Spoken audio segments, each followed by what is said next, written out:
genetic disaster, the fall. And Anki was a klutz, but he did a few things right. And one of the things he did right was the Cro-Magnon that he selected to genetically engineer. He selected because he saw them exhibit compassion. He'd never seen that before. They were actually being compassionate to other animals.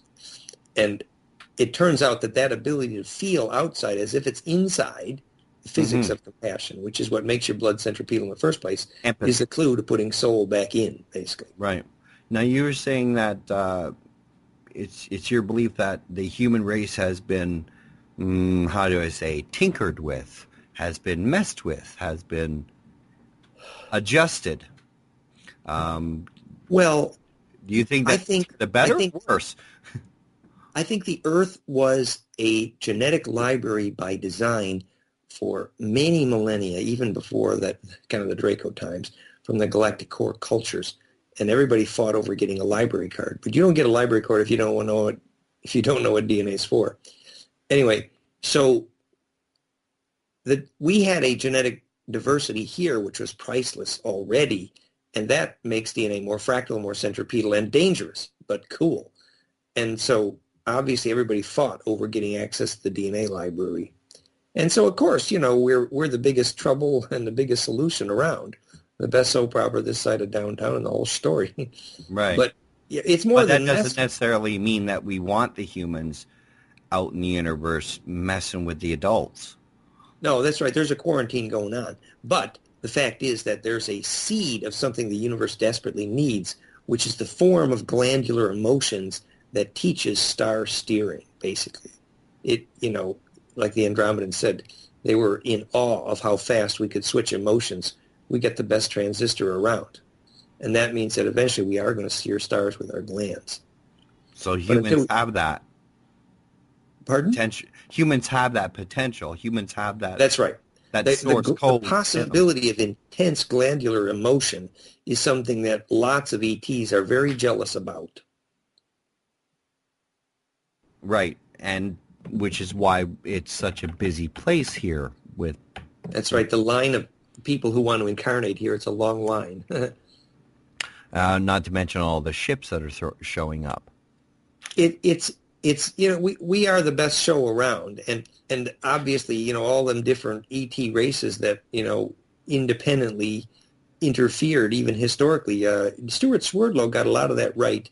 I wrote up that story at goldenmean.info/invasion from his Montauk experience with the various ET races. You had the Draco were behind the Jewish story. The flag of Alpha Draconis is the flag of Israel. There's a clue for you. So we are a fractal of the Orion Wars here. So we could be the vaccine. Right. So I wonder if that explains all the different races on the planet. Well, that is a clue. For example, when Anki did the genetics, he put a piece of fractality that was missing, as it were, and that became the Arcadia story, the Greek, and the Boheme, Bogamesh, Bogarite, and that whole lineage, the Benjaminic line, the Magdalene story, and that's the Dolius Felix skulls of Malta, etc. This is all the sort of Enki, Zoroaster lineage, the Sam, Samuel, Parnasambhava, Sam, which is the name that Anton Parks uses. His other name, by the way, was Nudibun, which means the cloner. But when his half-sister, when she skipped town... Pardon? Ninhursag. Ninhursag.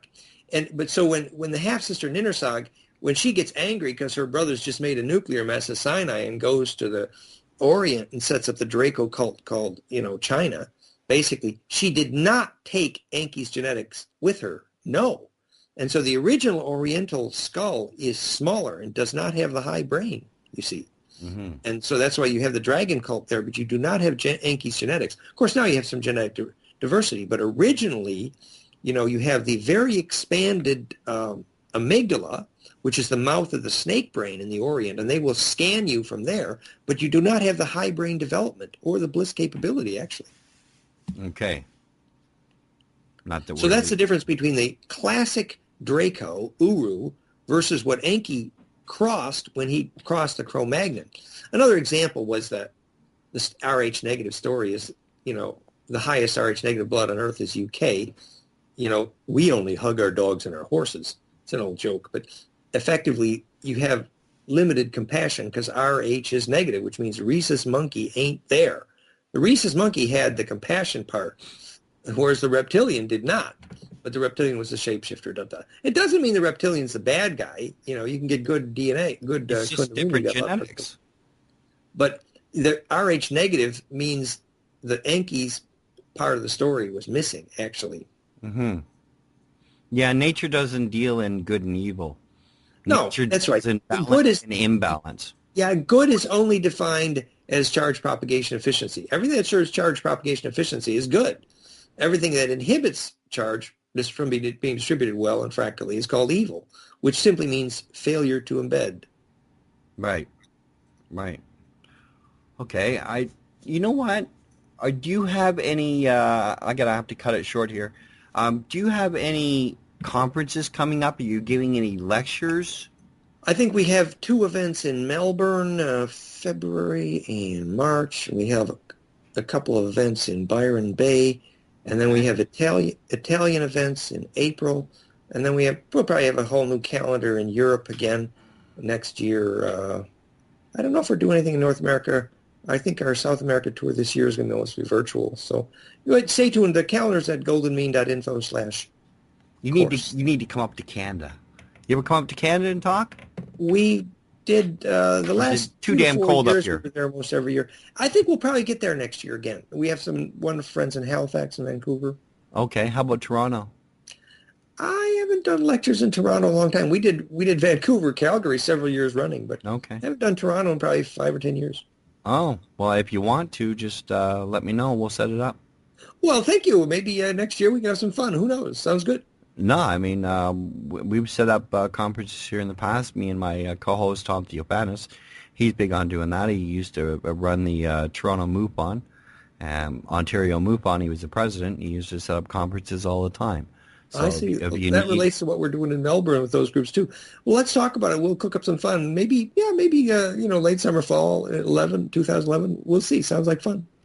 I'd love it. Okay, we've been talking to Dan Winter at www.goldenmean.info and his other assorted websites. Dan, if you want to give any contact information, if people want to get a hold of you, if they want to talk to you, want to email you, and get some information from you, do you want to give that out? Sure. Email danwinter@fractalfield.com. Feel free to say hi, and you'll find more contact information at goldenmean.info. Check out our technologies, theimploder.com. There's more context there. Love to be in touch. Let us know how we can practically help each other. The issue now is to actually apply this to your hygiene for bliss. And get working on that free energy device. Oh, that's cooking nicely. Well, I want an update. When you guys have a working model and you're doing some demonstrations and stuff, I want to get a video from you and have you on there to talk about it. Yes, we're going to burn water because we know how to sing to hydrogen. That's right, and you can invite any of your cohorts who are working on it with you, and they can talk about it. If you guys want to go over it, that'd be great. Thank you for your time, Dan. I really appreciate it. Thank you, and thanks to your wonderful audience. Hope we stay in touch. Okay, bye-bye. Bye-bye. Well, that's all, folks, and thanks for listening. We'll catch you next week. Bye-bye.